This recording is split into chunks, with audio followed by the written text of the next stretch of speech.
ನೀವು ಎಷ್ಟು ಟ್ರೈ ಮಾಡಿದ್ರು ಫ್ಯಾಟ್ ಕಡಿಮೆ ಆಗತ್ತಿಲ್ಲ.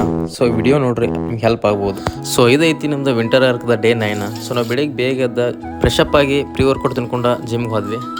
ಫ್ಯಾಟ್ ಕಡಿಮೆ ಆಗ್ಬೇಕಂದ್ರೆ ಅದನ್ನು ತಿನ್ನಬಾರ್ದು ಇದನ್ನು ತಿನ್ನಬಾರ್ದು ಅಂತಿರ್ತಾರೆ. ಸೊ ಮನ್ಯಾನ ಫುಡ್ ತಿನ್ಕೊಂಡು ನಾನು ಹೆಂಗೆ ಕಡಿಮೆ ಮಾಡೋದು ಅಂತ ಹೇಳ್ತೀನಿ ಬರ್ರಿ. ಸೊ ಒಂದು ತಲೆ ಇಟ್ಕೋರಿ, ನೀವಂತೂ ಯಾವುದೇ ಕಾಂಪಿಟೇಷನ್ ಹೊಂಟಿಲ್ಲ, ಯಾವುದೋ ಬಾಡಿ ಬಿಲ್ಡಿಂಗ್ ಕಾಂಪಿಟೇಷನ್ ಹೊಂಟಿಲ್ಲ.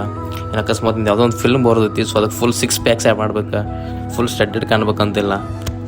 ಇರುವಂಥ ಫ್ಯಾಟ್ನ ಕಡಿಮೆ ಮಾಡ್ಕೊಂಡು ಫಿಟ್ ಹೆಲ್ದಿಯಾಗಿದ್ರೆ ಸಾಕು. ಮನೆಯಾಗಿರುವಂಥ ಅನ್ನ ರೊಟ್ಟಿ ಚಪಾತಿ ಇವನ್ನ ತಿನ್ನಿರಿ, ಬಟ್ ಎಷ್ಟು ತಿಂತೀರಿ ಅನ್ನೋದು ಇಂಪಾರ್ಟೆಂಟ್ ಆಕೈತಿ. ನಾನು ಲಾಸ್ಟ್ ವಿಡಿಯೋದಾಗ ಕ್ಯಾಲ್ಕುಲೇಟ್ ಮಾಡೋದು ಹೆಂಗೆ ಅಂತ ಹೇಳಿದೆನು. ಸೊ ಅದೊಂದ್ಸಲ ನೋಡ್ಕೊಂಬರ್ರಿ, ಆಮೇಲೆ ಕ್ಯಾಲ್ಕುಲೇಟ್ ಮಾಡಿರಿ. ಸೊ ಎಷ್ಟು ಬರ್ತಲ್ಲ ಅದಕ್ಕಿಂತ ಒಂದು 300 ಇಂದ 400 ಕ್ಯಾಲರಿ ಕಡಿಮೆ ತಿನ್ನಿರಿ.